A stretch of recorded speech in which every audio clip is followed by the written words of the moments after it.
The first thing I would say is that if you're dealing with someone who's depressed and they're really depressed, you should try giving them antidepressants. Because if they die, you can't help them.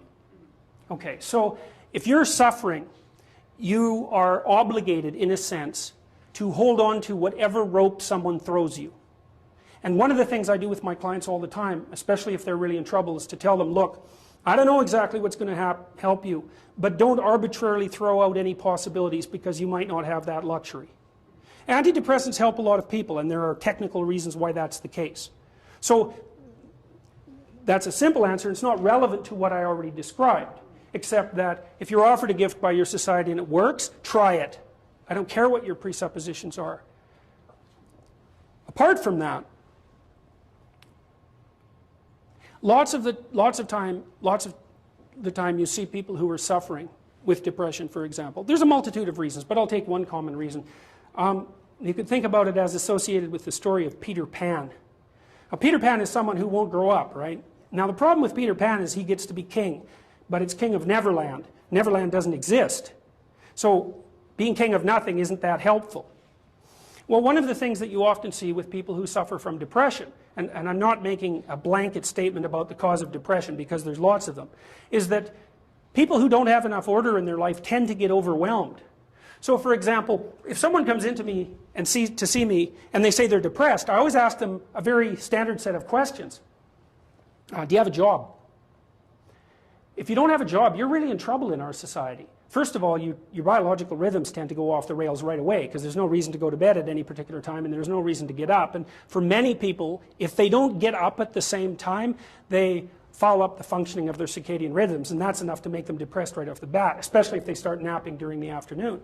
They also don't have a purpose. People aren't good without a purpose. And this isn't hypothesizing.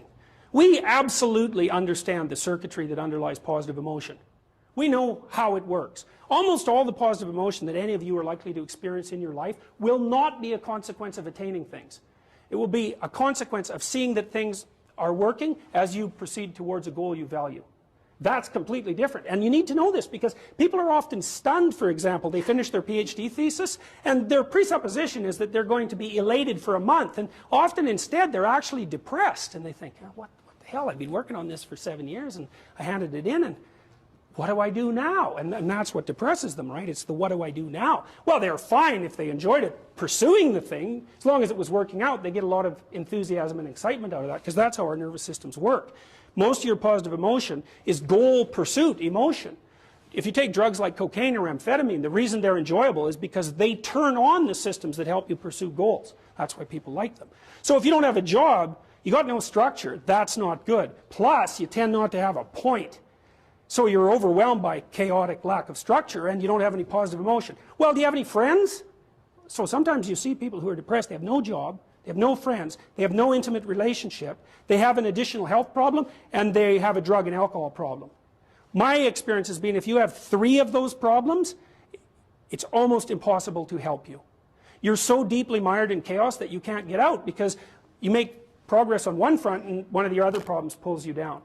So one of the things I tell people who are depressed is like, don't sacrifice your stability. Get a job, even if it's not the job you exactly want. Get a damn job. You need a job. Find some friends. Get out in the dating circuit.